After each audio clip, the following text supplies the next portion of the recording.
He's still alive. Osama bin Laden, the most wanted terrorist in the world, breaks his silence to mark the 6th anniversary of the attack on America.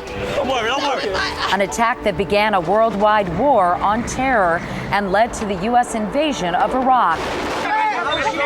And a humanitarian crisis. More than 4 million Iraqis have fled their homes. Half have left Iraq, most for Syria. Families shattered, lost in a strange new world. Since the start of the surge, the number of Iraqis abandoning their homes for safer parts of the country has doubled. Will it ever be safe to return? They are all afraid from this dangerous situation there. America and Iraq, the road ahead.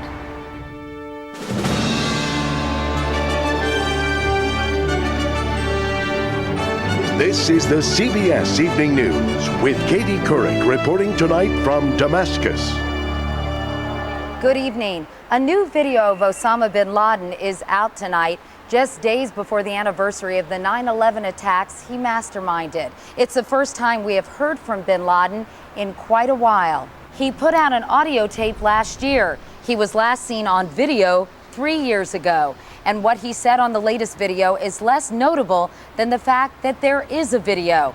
We have 2 reports tonight, beginning with Bob Orr. The new tape answers 2 key questions. Osama bin Laden apparently is alive, and he's secure enough in his hiding place to once again rally his troops with new rants against America. U.S. officials say they have no reason to doubt the man in the video is bin Laden, even though his beard is several shades darker than it was the last time he appeared 3 years ago. The image does not appear to be doctored in any way, and there are enough contemporary references to suggest the tape is new, made in 2007. Bin Laden refers to new British Prime Minister Gordon Brown and the May election of French President Nicolas Sarkozy. He also criticizes the Democratic Congress elected last November for their, quote, failure to stop the war. In a wide-ranging broadside against capitalism and democracy, it is the Iraq War and the political debate over withdrawing U.S. troops that bear the brunt of bin Laden's criticism. He lectures the American voters. You permitted Bush to complete his first term, and strangers still chose him for a second term, which gave him a clear mandate from you to continue to murder our people in Iraq and Afghanistan.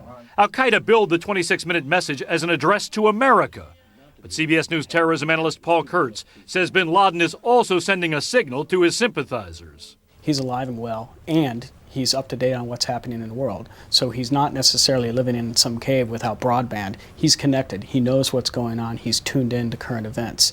Bin Laden makes no specific threats against America, but warns if the war drags on, Al-Qaeda will respond by continuing to escalate the killing and fighting against you. He tries to psych us out. He tries to play with our heads. He tries to frighten us or cause us to be anxious. Obviously, his goal in the end is to drive American policy.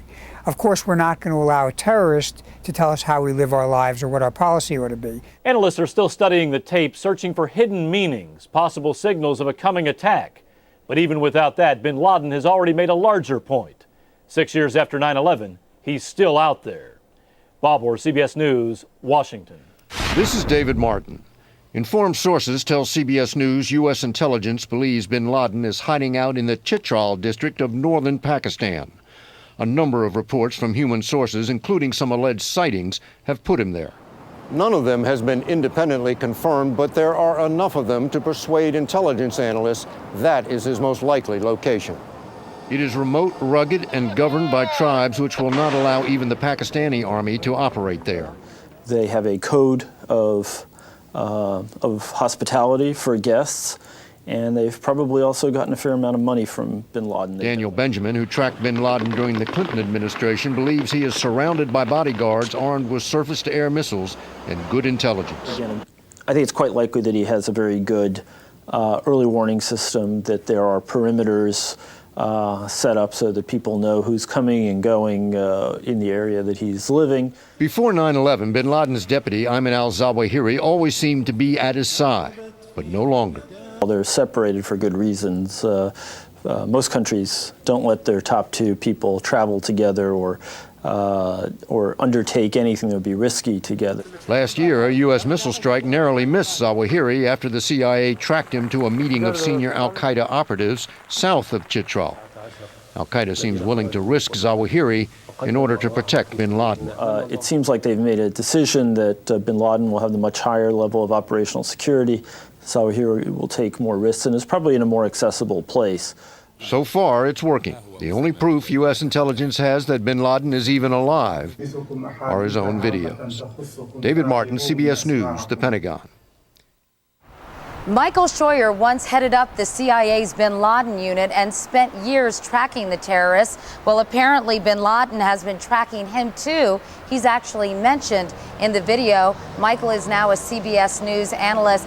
Michael, there is no explicit threat in this video, but given the date of its release prior to September 11th, is there some kind of threat involved in your view? I think there's a very clear threat, Katie, here, that he's basically saying your policies remain the same. This is what got you into this mess that you're in and losing 2 wars and hurting your economy. And he says at one point, we're going to continue this war against you until you stop these policies. But he does not get into specifics, does he? No, he doesn't. And what probably is the most important part of this threat is that bin Laden goes into very, very much detail about offering Americans a chance to convert to Islam and thereby end the war between us. Bin Laden is making sure that Muslims know that he offered us a chance to convert before he attacked us again. Meanwhile, it's been almost 3 years since he has released a tape. Why such a long period between these 2 tapes, in your view? When he's not speaking, we speculate all the time about what he's up to. Is he dead? Has he retired? And then when he speaks finally, he dominates the international media to the exclusion of almost anything else. As you know, your name comes up in this tape and the transcript reads, and if you'd like to get to know some of the reasons for your losing of the war against us, then read the book by Michael Scheuer in this regard. What did you write that made bin Laden say this? I wrote a couple of books about what the motivation of our enemy is. And that's what bin Laden is talking about. And I don't take that as a compliment to me.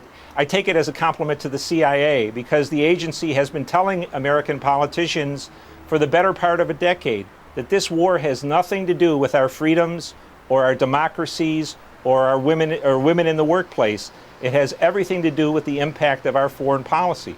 Mr. Scheuer, thank you so much. Thank you very much. The 9/11 attacks started the war on terror, which then started the war in Iraq, which has created a huge refugee crisis here in Syria that is worsening by the day. Iraqis are coming into this country and into Jordan to escape the war. So far, 750,000 are in Jordan. 1.5 million are here in Damascus. Men, women, and many, many children. Every day, thousands of war-weary, frightened, and desperate Iraqis stream across this border into Syria, which until now has been one of the few countries that have opened their doors to the refugees. The wave of exiles has poured into the streets of Damascus, and the Iraqi presence is everywhere, from the vegetable market to the corner shop to the local baker. This neighborhood is known as Little Baghdad. But despite the signs of normalcy, life here is anything but for the 1.5 million refugees who live here now. What is life like for them? It must be hard. Very hard. I mean, we know for the vast majority, based on our research, their savings are running out. They're living several families to an apartment.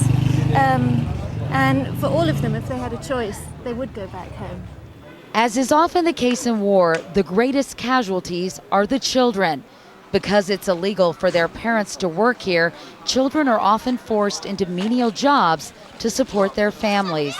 Unable to go to school, they're on the brink of becoming a lost generation. It's particularly tough on the children, isn't it? Yeah, it is. For many of the children that we see here in Syria, they're not going to school. Many are obliged to work, and most of these children were going to school back in Iraq. They've also seen terrible things, and the trauma that they've gone through defines the way that their families are living. Mohammed, who is 11, fled his home in Iraq with 13 members of his family after insurgents kidnapped and killed 2 family members, and their neighborhood came under daily mortar fire. Mohammed makes $2 a day selling combs and mirrors to passers-by, a small reflection of the greater tragedy here. His family, who asked us to conceal their identities because they still live in fear, recently registered with the United Nations in hopes of becoming eligible for food aid and an official visa, and some relief from their hopelessness. Salam alaikum. Hi. Salam. They showed me around their modest 3-room apartment where every night 6 adults and 7 children cram themselves into 2 rooms to sleep. Do you feel a lot of pressure being the only person working and having to support your whole family here? He said yes, they're all living off what I bring every day, so he leaves sometimes at 12 and he doesn't get back till 11 at night. With a massive influx of refugees, Syria is starting to feel the strain. There's a huge impact because for a country of 20 million people to receive 1.5 million within a few months, there's a huge burden on our services, medical, school, infrastructure, everything. As a result of the increasing stress from the refugee crisis, the Syrian government recently announced a new visa policy, which as of September 10th will only allow professionals to enter the country, effectively shutting out thousands. So in a sad twist, with their welcome worn out here and increasingly desperate, many Iraqis are now boarding buses to go back to the chaos and violence of their homeland. I didn't want to return to Baghdad because it's very dangerous there, and we can't. It's very hot for the children. They suffered too much. And this war continues to take its toll on American forces. Today, the military announced 7 more deaths. 4 Marines were killed in combat in Anbar, the province visited by President Bush on Monday. And 3 soldiers were killed by a roadside bomb in Nineveh province, north of Baghdad. There's a lot more CBS News ahead.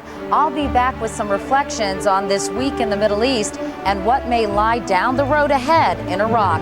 But up next, Harry Smith in New York with more of the day's news, including new worries about the U.S. economy following a disappointing jobs report.